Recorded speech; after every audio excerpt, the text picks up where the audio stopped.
Inside the palace, everything smells like dust and silk. But my room smells like herbs, mugwort, ginger, a bit of dried tangerine peel. I live in the back corner of the apothecary ward, near the kitchens, not near the royal chambers, far from gold and power. I sleep beside jars of medicine and small bundles of roots tied with string. My name is Seo Wan. I am 19 years old, and I do not matter here. I am one of many girls who prepare ointments and boil water. No one looks at us. No one remembers our names. I like it that way. I came to the palace 2 years ago. Before that, I lived in a small house with my father. He was a kind man, a poor man, but he knew every leaf in the forest. He taught me how to treat coughs, burns, fevers, and broken hearts. When he died, I had nothing left, so I was sold to the palace. Since then, I have kept my head down. I never speak too much. I never complain. I do my work. I smell the herbs. I listen. The palace is full of secrets. You just have to listen quietly. And on that night, I heard something I was not meant to hear. It was past midnight. The lamps were low. The halls were quiet. I was drying herbs by candlelight when someone knocked on my door. It was a guard. "You," he said. "Come. Now."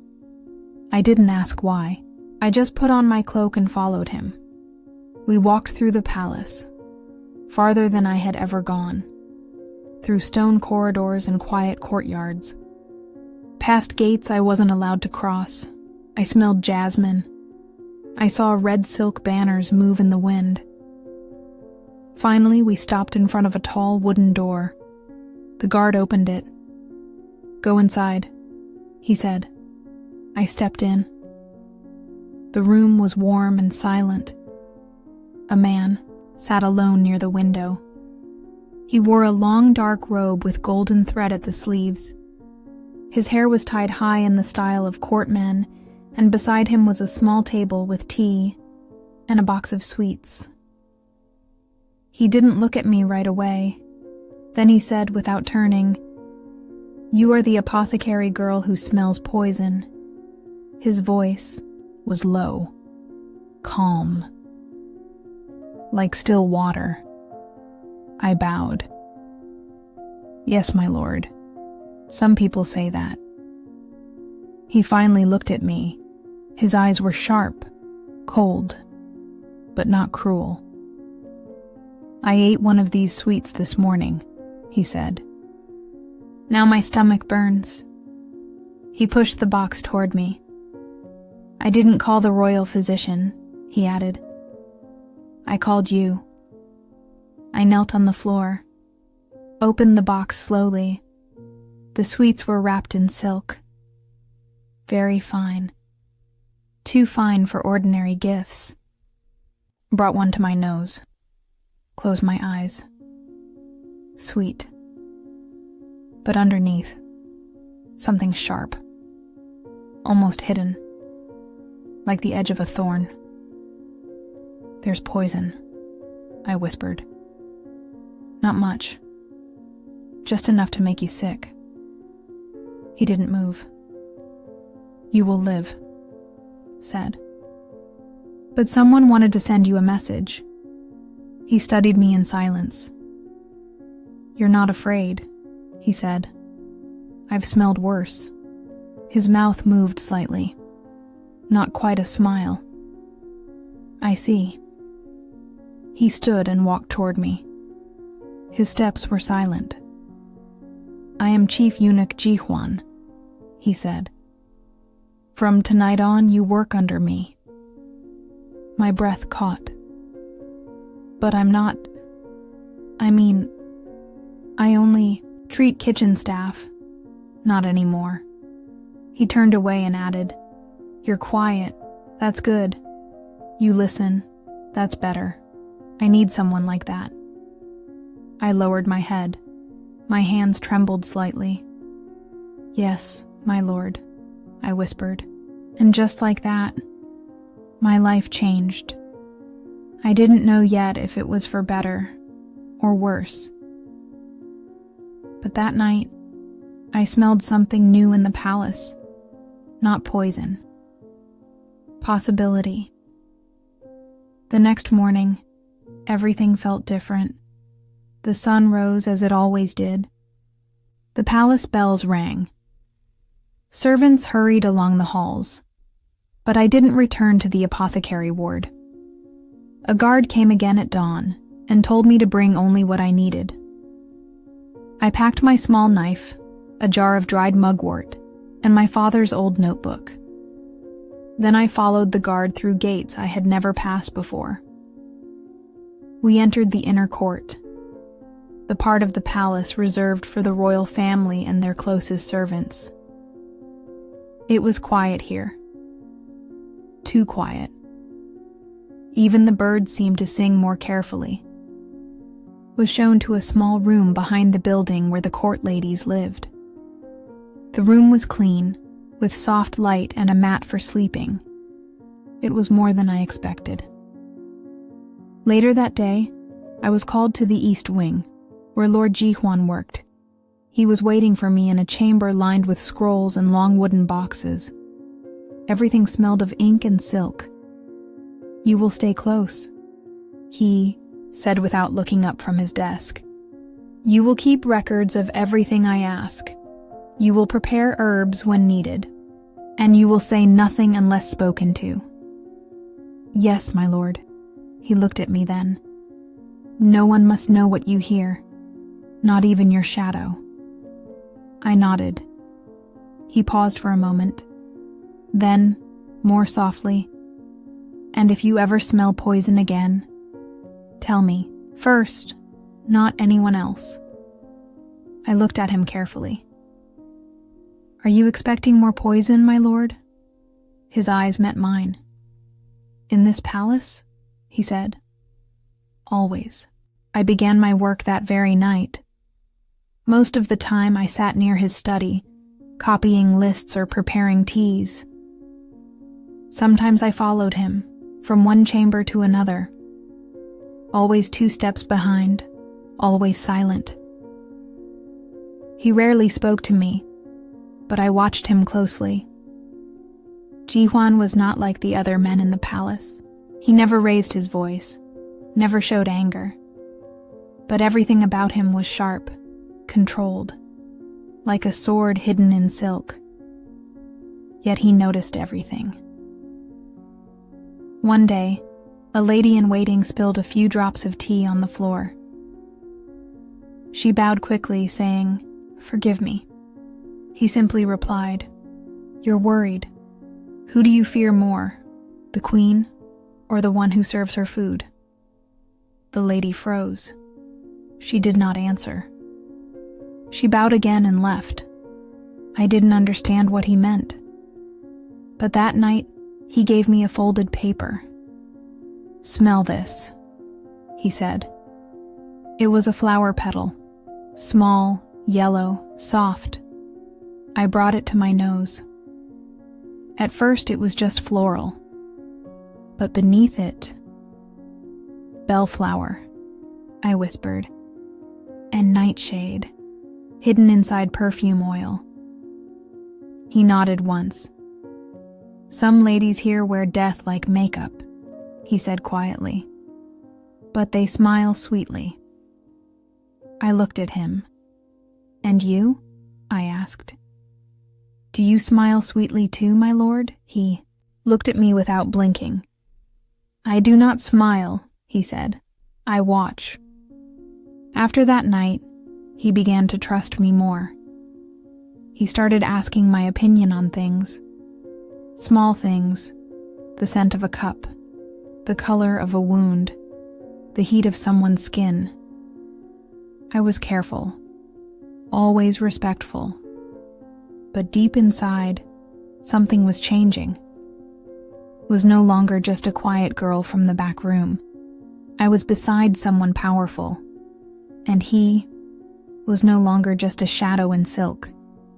He was watching me too, not with desire. Not yet, but with something else. Attention. One evening, just before the lanterns were lit, Ji-hwan gave me a small slip of paper. No words, only a pressed flower folded inside. I opened it carefully. The petals were pale purple, soft, familiar. "Mandrake," I said quietly. He nodded. I looked up at him. "Who was given this?" He said nothing, just handed me a second object, a hairpin. Silver. Beautiful. But as I touched it, I felt something strange. "The pin is hollow," I whispered. "It was filled?" "Yes," he said. I knew what he wanted.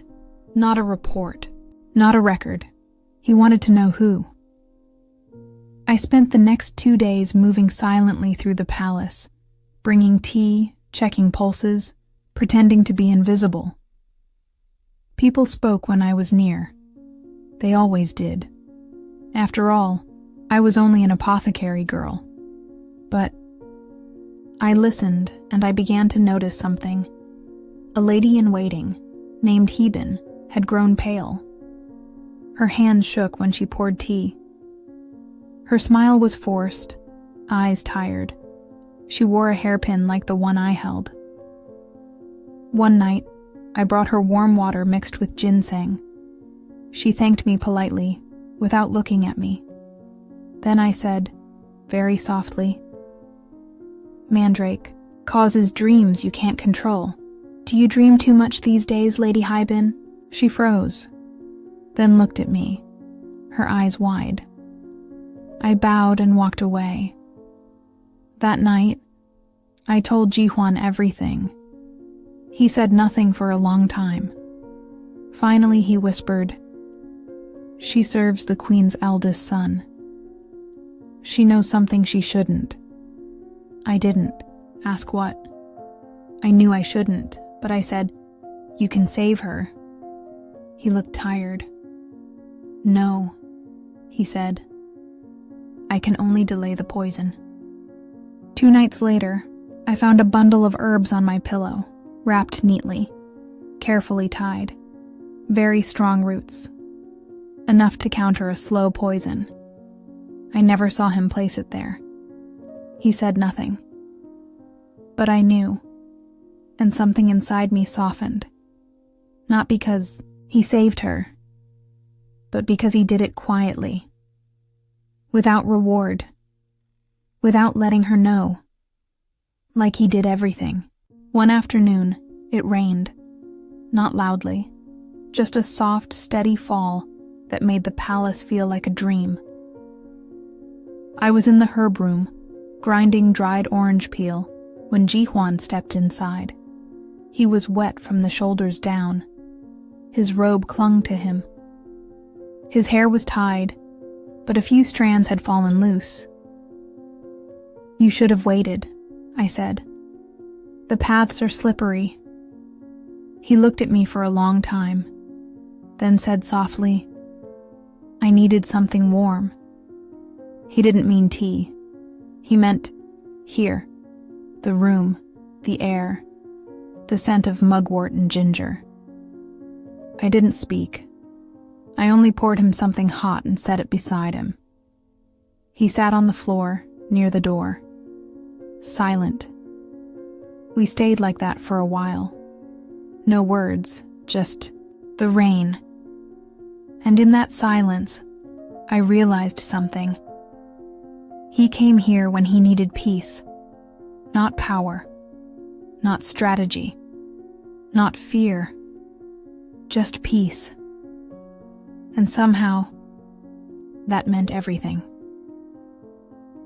After the rain, the palace felt cooler, quieter. But beneath that silence, something was shifting. The Queen Mother had fallen ill. That alone wasn't strange. She was old, often tired, and had refused the court physicians more than once. But this time, the illness came quickly, and some whispered that it wasn't natural. I heard it first in the servants' kitchen. A maid said the Queen's hands had turned blue, that her breath smelled like almonds, that her heart raced one moment, then slowed the next. I knew what that meant. Bitter almond, a classic sign of poison. Later that night, Ji Huan summoned me. He was standing by the window, arms crossed, his face calm, but not peaceful. She was poisoned, I said, without waiting for him to ask. He nodded, but not by mistake. I stepped closer. Someone wants her gone. Yes, he said, and they will make sure it's not traced back to them. I waited, then asked, "Why did you call me, my lord?" He turned to me, and this time, his voice was different, because someone placed the blame on you. The room went still. Didn't move, didn't speak, but my throat felt cold. "Why?" I whispered. "Because you were near the herbal stores yesterday. Because you asked for bitter apricot kernels last week. Because you are close to me." He said the last part slowly, like it meant something heavier than the words alone. My chest tightened. I remembered that bundle of herbs on my pillow, his wet robe, his silence beside me during the rain. And now, someone had seen. Someone had noticed. That night, I didn't sleep. I sat on the floor of my small room, holding my father's notebook in both hands. The ink had faded in places, but I remembered every word. Stay quiet, stay useful, stay alive. But in the palace, quiet girls are still targets. Useful girls are dangerous, and living sometimes depends on who stands behind you. By morning, I was called to the West Court. 4 guards, 1 noblewoman with sharp eyes, and a tray of tea waiting for testing. They said nothing about the Queen. They only said, "Drink." My hands shook. I looked down at the cup. Before I could lift it, a voice filled the room. Low, calm, familiar. "She will not drink that." Everyone turned. Ji Huan had entered. His robe was perfect, his steps silent, his gaze unreadable, but his voice was full of steel. I ordered her to taste my teas, to study poisons. Any request made to her was by my command. He stepped forward. "If there is guilt, it belongs to me." Silence. Even the noblewoman didn't speak. He walked to me, placed one hand gently on the tray, and pushed it away. "She will not drink," he said again, and no one stopped him. We walked back in silence. But at the courtyard, I stopped. "Why?" I asked, my voice barely a whisper. He turned. For once, his mask slipped, just a little. His eyes were tired, sad, and warm. "Because I cannot let this palace break what I need to keep whole." I looked at him, the most feared man in the court, the most silent, and I realized he wasn't protecting me because I was useful. He was protecting me because I mattered to him. And in the middle of all the rules and silence and poison, that was the most dangerous truth of all. After the accusation, I expected to be sent away, but I wasn't. I returned to my small room in the inner court. My tools were untouched. My herbs were still drying in their trays. My clothes still smelled of smoke and mugwort. The only thing that changed was him. Ji Huan no longer looked through me.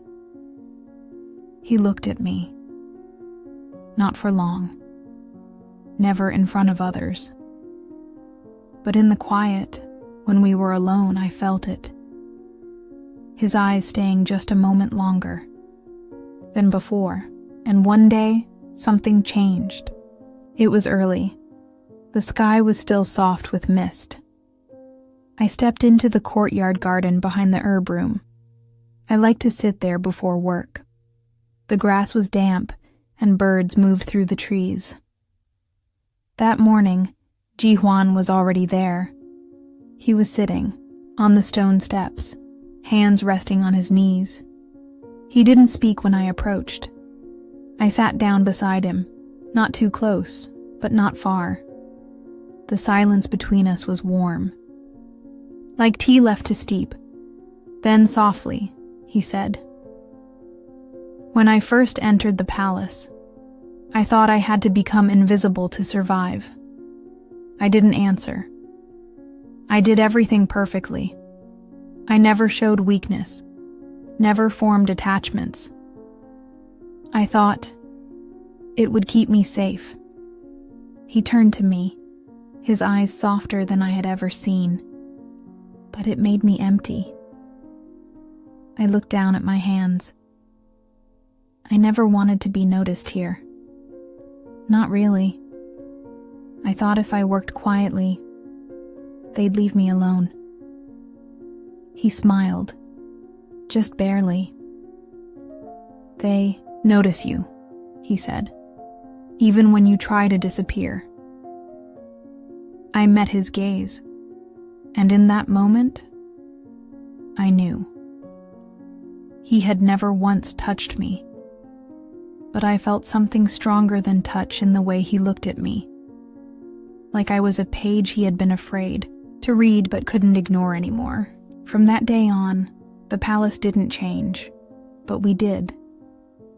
He still spoke few words. I still kept my head low when others passed. But now, sometimes, he left small things for me. A folded scarf on a cold morning, a fresh-cut piece of ginger beside my tea, a letter with no words, only a pressed camellia, and I found ways to speak back. A carefully brewed tonic left on his desk before he returned, a scrap of fabric sewn to hide a cut on his hand, and once, just once, a smile. One night, we walked under the plum trees. The moon was low, the wind soft. He said nothing for a long time. Then he stopped walking. I turned to face him, and he whispered, almost like a breath, "If I were not who I am, if I had a different name, a different past, would you still look at me the way you do now?" I stepped closer. Very gently, I said, "I don't look at your name, Ji Huan. I look at your heart." He didn't move, didn't speak, but he reached forward, so slowly, and touched the edge of my sleeve. Not my hand, not my face, just the fabric near my wrist. And that was enough. Time passed. The seasons changed outside the palace walls. Plum blossoms came and went, cicadas sang. The first frost fell. Inside, life continued the same. Tea was poured, scrolls were read, secrets were whispered behind silk-covered doors. But between us, everything had changed. Ji Huan and I never spoke of love, not with words, but we lived it in the quiet. He would walk slower when I followed behind him. He would pause to let me step beside him when no one else was near.